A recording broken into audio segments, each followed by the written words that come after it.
People, we have pies to bake. Raj Patel, he's a food writer and activist. So what do you want to be when you grow up? I want to write about food, and I want to be an activist. Oh, okay. Tell me what kid said that when they were growing up and their parents didn't say. You probably should have a fallback job that you're thinking about. I'm just saying. So food writer and activist Raj Patel wrote an article for The Guardian titled Food Injustice Has Deep Roots. Now, Pat, how many times have we gone back and forth on food injustice? Right? I can't even count. Can't even count. Do you think the headline writers have a sense of humor? I mean, do you think they wrote food injustice has deep roots and went, I can't believe this is going to... Wait until you see what I put as the headline of this story, and you watch these crazy people around here. They'll actually think it's great. They have no idea I'm making fun of them. I wish it was that. Probably not. But I don't think so. I do too. Food injustice has deep roots. Let's start with America's apple pie. Patel claims that apple pie is rooted in colonialism and slavery. Man, he's got to be fun sitting around the table, at Thanksgiving or Christmas, which he probably doesn't. To him, that's just a day off. That's what it is to him. Stop with your religious nonsense. I'm quoting him, in the drama of the nationalist culture, the bloody and international origins of the apple pie are subject to a collective amnesia. Yeah, we just eat pie and apple pie because we think it's good. And we have long forgotten, stuffed somewhere deep down inside, we've repressed the memory of the blood and injustice that is baked into every apple pie. The apple pie is as American as stolen land, wealth, and labor.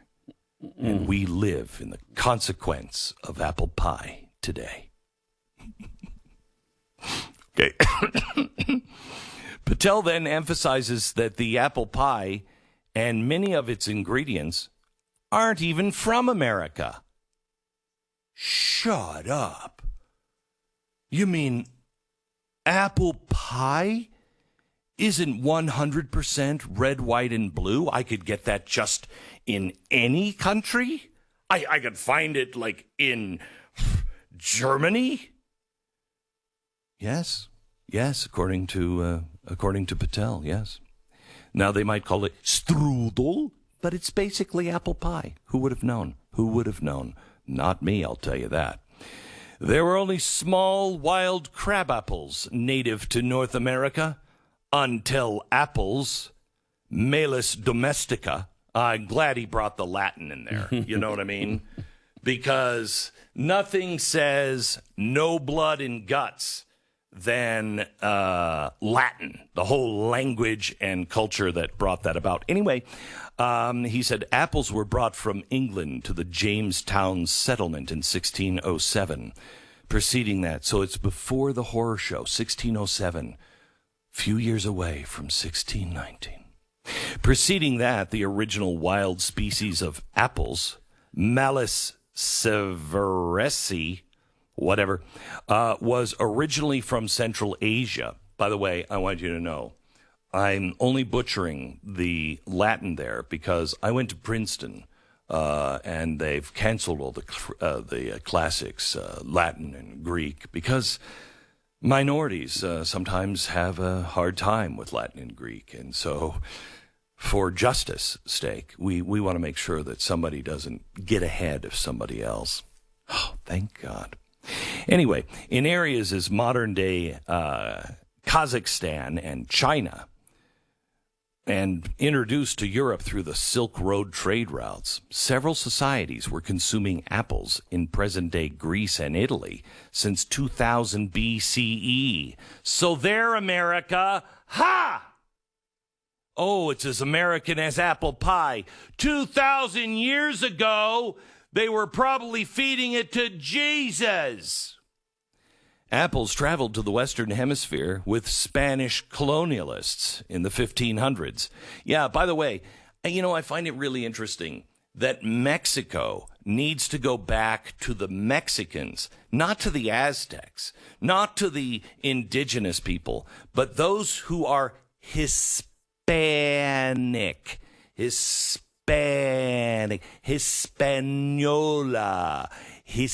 Spain.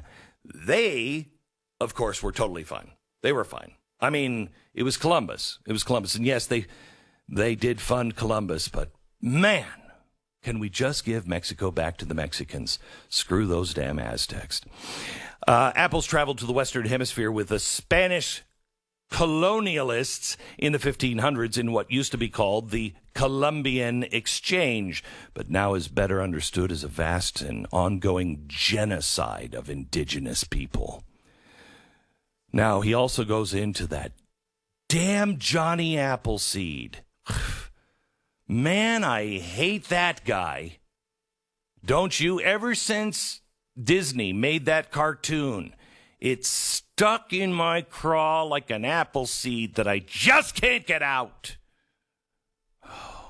John Chapman, better known as Johnny Appleseed, took these markers of colonized property to the frontiers of U.S. expansion, where his trees stood as symbols that indigenous communities had been destroyed. Anybody want pie? What? Oh my gosh, I don't think. And then he goes into sugar, on the crust, which is uniquely American, but it wasn't. The Jesuits were doing it in 1751, and sugar came from the Haitian Revolution when enslaved workers seized the French colony in 1791. Wow, 1791. What else happened in 17? Oh, yeah, that's when the Bill of Rights was passed, 1791.